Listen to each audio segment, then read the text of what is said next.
Students, you might have heard malaria के बारे में आप सब ने सुना होगा। मलेरिया एक कॉमन सी एक डिजीज़ होती है। The malaria is caused by an organism which is named as plasmodium vivax. कभी भी अगर आपसे कोई पूछे कि मलेरिया किस वजह से होता है, कौन सा ऑर्गेनिज्म रिस्पॉन्सिबल है इसके लिए जो ऑर्गेनिज्म रिस्पॉन्सिबल है वो है प्लाज्मोडियम वाइवेक्सी। एक्चुअली प्लाज्मोडियम के और भी बहुत सारे स्पीशीज़ है, जैसे plasmodium ovale, plasmodium malariae, plasmodium falciparum, मगर आपके जो सिलेबस में प्रिस्क्राइब्ड है दैट इज़ प्लाज्मोडियम वाइवेक्सी। ये ऑर्गेनिज्म जो है स्टूडेंट्स, ये पैरासाइट जो है, इट इज़ डाइजेनेटिक आपको याद होगा। डाइजेनेटिक का मतलब होता है जिसके दो होस्ट होते हैं, definitive host and intermediate host. Definitive host किसको कहते हैं students? Definitive host is the one where the parasite gets mature and start laying eggs, okay? And intermediate host is that जिसकी बॉडी में सिर्फ पैरासाइट बड़ा होगा, mature नहीं होगा, egg production नहीं होगी।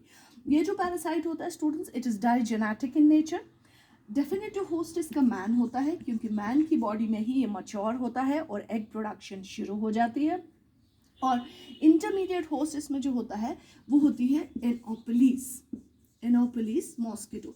It is a type of mosquito जो आपके घरों में नॉर्मल मॉस्किटोज होते हैं वैसे ही ये भी होता है, पर थोड़ा सा डिफरेंट होता है। तो this parasite is digenetic in nature. Okay students, digenetic means which possesses the two hosts. One is the definitive host, which is the man. Why is man the definitive host? Because the parasite gets matured in this host and start laying eggs, or you can say start reproduction. But intermediate host is Anopheles mosquito. Why is Anopheles mosquito the intermediate host? Because in Anopheles body the parasite do not get mature. It does not produces egg. ये egg production नहीं करता है इसमें। I hope students आपको बात समझ आ रही होगी। अब पहले हम पढ़ेंगे Anopheles के बारे में। बहुत वाइवा में आपको पूछा जाता है why is Anopheles responsible or why is she the carrier? It is the female Anopheles. Students इस चीज़ को बहुत अच्छे से याद रखिएगा, क्योंकि ये आपको वाइवा में पूछते हैं, ये आपके SSB एग्जाम्स में आता है। Is it the male Anopheles or the female Anopheles who is responsible for causing the malaria? It is the female Anopheles, students. It is the female Anopheles who is the carrier of Plasmodium vivace.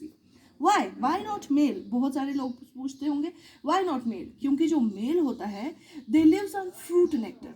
Okay students, they lives on fruit nectar and it is the female Anopheles who sucks the blood.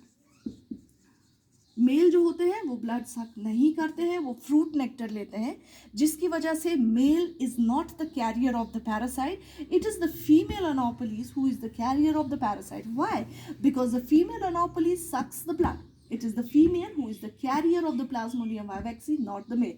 बहुत जगह viva में आपसे पूछा जाता है, SSB के exams में आपको MCQs में आता है, is it the male or the female Anopheles who is responsible or who is the carrier of Plasmodium vivace?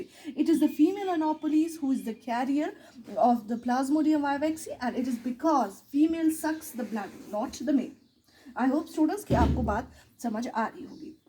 मैंने आपको पहले ही बोला ये जो एनोपोलिस मॉस्किटो होती है it's very similar to the normal mosquito. अब बात ये होती है कि आप कैसे डिफ्रेंशिएट करेंगे, how will you differentiate between the parasite. आपको कैसे पता चलेगा ये छा नॉर्मल एनोपोलिस कि ना ये छो is it the mosquito carrier. पहले बड़ी बात होती है सिटिंग पोजिशन. ये जो पैरासाइट होता है स्टूडेंट्स, ये जो ये मॉस्किटो होती है anopheles, it always remains perpendicular with a slight angling. ठीक है, इसकी बॉडी जो होती है वो जो इसका प्रोबोसिस होता है वो एकदम स्ट्रेट, अगर प्रोबोसिस मुंह को बोलते हैं, ये जो इसका प्रोबोसिस होता है ये हमारी स्किन के साथ एकदम स्ट्रेट में रहता है, और जो उसकी टेल होती है वो हल्का सा एक 40 डिग्रीज का एंगल बनाती है. मगर जो प्रोबोसिस होती है जब ये बाइट करती है इंसान को, इट रिमेन्स स्ट्रेट और you can say it remains perpendicular to the body. Okay student, बाकी जो हमारी नॉर्मल मॉस्किटो होती है वो बिल्कुल एंगल बनाती है, that remains angled.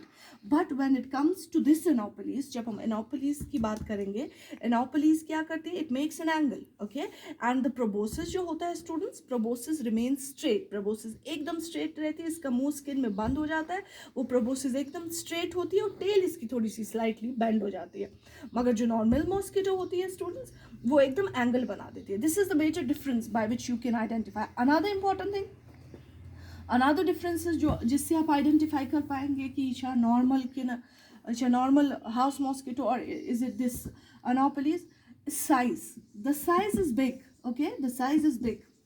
When it is to be compared with a normal mosquito का साइज इतना बड़ा नहीं होता है जितना कि इसका होता है, काफ़ी बड़ा साइज होता है इस एनोपलीज का. नॉर्मल मॉस्किटो जो होती है वो इतनी बड़ी मोटी नहीं होती. और दूसरी important cheese colour, it is blackish brown in colour. जैसे हमारे नॉर्मल मॉस्किटोज होते हैं वो हल्के से ब्राउन होते हैं, ये जो होती है इट इज़ ब्लैकिश ब्राउन, ये काफ़ी मोटी ब्लैकिश ब्राउन होती है. ओके स्टूडेंट्स, और तीसरी इंपॉर्टेंट चीज़ जो आपको याद रखनी है इस अनोपलीज के बारे में, they are very prevalent at the time of dusk मतलब वो शामस, ये शाम भांशु, when it's sunset, when it's about to sunset, dusk जिसे हम कहते हैं, जिसे हम डॉन टू डस्क कहते हैं, हम कहते हैं होता है अनिगट ही का सांच, उस टाइम पे इट्स प्रिविलेंट. अगर आप उस टाइम पे बाहर निकलेंगे तो उस टाइम पे you will see these mosquitoes will be very prevalent. Third important thing is they need very good temperature for their growth and development. ये जो फीमेल मॉस्किटो होती है वो बहुत ज़्यादा दे नीड्स गुड टेम्परेचर. इसीलिए कश्मीर में या जो ठंडी जगहों पर होते हैं ये इन्फेक्शंस ज़्यादा नहीं होते. Why? Because these type of mosquitoes like to live in the higher temperature. जहाँ पर टेम्परेचर ज़्यादा होता है वहाँ पर ये लिव करने की कोशिश करते हैं. थर्ड इंपॉर्टेंट चीज़ मैं आपको बता दूँ जो सबसे इम्पॉर्टेंट है, बहुत केसेस में आपको पूछा जाता है why is female the blood sucker and not the male. Okay students, कि क्यों फीमेल ही ब्लड सकर होती है और मेल क्यों नहीं होता. वो इसलिए students for the process of reproduction, okay, for the process of reproduction और फॉर ओव्यूलेशन एग प्रोडक्शन, उसके लिए जो ये ब्लड होता है human blood, it's very beneficial for that. Okay, that is why female sucks the blood and male don't. Okay students, I hope आपको मेरी बात समझ आ रही होगी. आप कैसे डिफ्रेंशिएट करेंगे. First thing is size. Okay, second thing is colour, third thing is the time of their movement. Okay, fourth thing is why does the female requires the blood and not the male. It is because it helps in reproduction, it helps in ovulation. That is why female sucks the blood and male does not. I hope students कि आपको clear हो गया होगा. Next lecture में आपको मैं इसका life cycle पढ़ाऊँ.